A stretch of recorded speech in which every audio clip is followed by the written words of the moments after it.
9 নম্বরে যার নাম এসেছে তিনি হচ্ছেন আম্মার। বাপের নাম কি ছিল? ইয়াসের। জি, আম্মারও মজলুম, নির্যাতিত। তার পিতা ইয়াসের, তিনিও নির্যাতিত।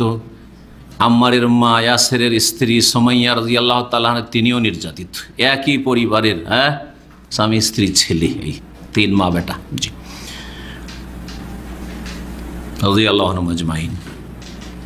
এরা মখজুম গোত্রের মিত্র ছিল, বাইরের লোক, তাদের সাথে মিত্র। বাইরের লোক যখন আরব দেশে নিয়ম ছিল, প্রাচীন যুগে ছিল গোত্রীয় শাসন, গ্রামাঞ্চলে এরকমই আছে। আপনি যদি কোনো গ্রামে নিজের বংশধর ছেড়ে একা যদি কোথাও বসবাসের জন্য যান, আর আপনার বংশের একজনের লোক নেই, তো ওখানে বাস করার জন্য, শান্তিতে বসবাসের জন্য কিছু খাতির জমাইতে হয়, নাহলে আপনাকে টিকতে দেবে না। এইটা আমাদের দেশের গ্রামীণ পলিটিক্স। কথা বোঝা গেছে না? সুতরাং ওখানে বিবাহ শাদীর মাধ্যমে আত্মীয়তা করা, অথবা আর কিছুর মাধ্যমে একটু সম্পর্ককে মজবুত করা, যাতে এখানে আমাকে টিকতে দেয়, না হয় পায়ের তলে মাটি থাকবে না। তো আরবদের মধ্যে ছিল গোত্রীয় শাসন, রাষ্ট্রীয় কোনো শাসন ছিল না। সুতরাং রাষ্ট্রীয় যে কোনো আইনের আওতাতে কারো বিচার হবে, শাস্তি হবে, কিছুই নেই।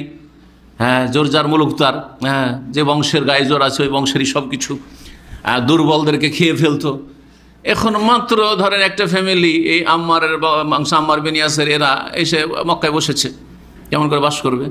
তখন তারা করতো কি, প্রাচীন যুগে নিয়ম ছিল, কোনো একটা বংশের সাথে মিত্রতার চুক্তি স্থাপিত করত, চুক্তি সম্পাদিত করত, যে আমরা আপনাদেরকে মিত্র হিসাবে চাই, আর আপনারা আমাদের মিত্র, আর আমরা আপনার মিত্র। এই যে হেল্প, যেটাকে বলা হয় হেল্পের সম্পর্ক, মিত্রতার সম্পর্ক। আজকাল কূটনৈতিক ক্ষেত্রে এটা আছে, তাই না? মিত্র দেশ বলা হচ্ছে না, মিত্র দেশ বলা হচ্ছে। সে মিত্র বাহ্যিক হয়তো মিত্র, ভিতরে টানাপোড়া আছে। যেটা বলা হয় শীতল যুদ্ধ। শীতল যুদ্ধ বুঝেন কেউ এখানকার মধ্যে? কে বুঝেন দেখি শীতল যুদ্ধ? হাত উঠছে না কেন আপনাদের? এগুলো পলিটিক্যাল টার্ম। বুঝি কিন্তু বুঝাইতে পারবো না। শীতল যুদ্ধ মানে কোল্ড ওয়ার। কোল্ড ওয়ার ইংলিশে চলে, তর্জমা করো। তর্জমা চাই না তো আমি। বাংলা শীতল যুদ্ধ। কিসের শীতল যুদ্ধ? টেনশন। এই যে আপনি আমি একই জায়গায় চাকরি করছি, একই সাথে মাশাআল্লাহ একই টেবিলে খাওয়া দাওয়া একসাথে করে এলাম, কিন্তু দুইজনে টানাপোড়া, ভিতর টানাপোড়া চলছে। তোকে পারলে আমি কোণঠাসা করবো, আর তুই আমি কোণঠাসা করবো। এই যে ভিতর চলছে, আর বাইরে ঠিকই খাতির, খাওয়া দাওয়া সব কিছু আছে। এর নাম হচ্ছে শীতল যুদ্ধ, ঠান্ডা যুদ্ধ। গরম কোনো যুদ্ধ নেই, ঝগড়া নেই, তর্ক নেই, মারামারি নেই, গাল দেওয়া দায়ী নেই, কিচ্ছু নেই, কথা কাটাকাটি নেই, কিচ্ছু নেই, সব ঠিক আছে। এর নাম হচ্ছে শীতল যুদ্ধ, সহজ ভাষায়। বুঝতে পারছেন না? এটা কখন শিখেছিলাম? যখন সোভিয়েত ইউনিয়ন ছিল, তখন সোভিয়েত টুকরো টুকরো হয়নি, কথা বোঝে? সেটা ছিল একটা পরাশক্তি, আর আমেরিকা একটা পরাশক্তি। এই দুই শক্তিতে কিন্তু শীতল যুদ্ধ ছিল, কিন্তু কোনো অস্ত্র দিয়ে যুদ্ধ হয়নি।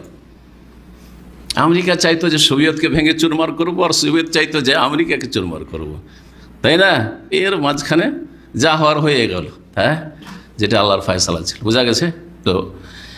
শীতল যুদ্ধ, আল্লাহ আমাদেরকে হেফাজত করেন শীতল যুদ্ধ থেকে। আপনার কোম্পানি তো এরকম আছে, একই সাথে কলিগ কাজ করছেন, হয়তো কাজ করছেন, কিন্তু ও আপনার ক্ষতি করার চেষ্টা করছে, আপনিও দেখছেন যে এ আমার ক্ষতির চেষ্টা করছে, আমি তার ক্ষতি করব, না হইলে টিকা যাবে না। এর নাম শীতল যুদ্ধ, কিন্তু বাহ্যিক কিছু বলছেন না। আল্লাহ হেফাজত করে এসব মুনাফিকি অন্তর থেকে। জি, তো শীতল যুদ্ধতে কেন গেলাম? মিত্র দেশ। আজকাল যে মিত্র দেশগুলি আছে ঠিক ওই রকম। দেখেন সৌদি আরবের অনেক মিত্র দেশ আছে না?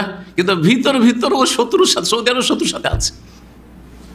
বাহ্যিক সৌদি আরবের মিত্র দেশ, জি, শত্রুতা করছে, সৌদি আরবের ক্ষতি করার চেষ্টা করছে। জি, একমাত্র তৌহিদে বিশ্বাসী যারা, সন্ন্যায় বিশ্বাসী, শিরক বিদআত মুক্ত, তারাই সৌদি আরবকে ভালোবাসতে পারে অন্তর থেকে। তাদের ভালোবাসাতে কোনো ভেজাল নেই।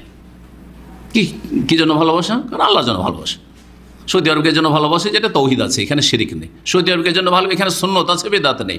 এখানে সহিহ কথার প্রচার হয়, ভুল কথার প্রচার হয় না, সেই জন্য ভালোবাসা।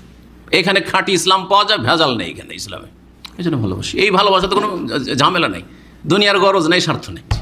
কিন্তু যেখানে গরজ আছে, গরজ ফুরিয়ে গেলেই কেটে পড়বে।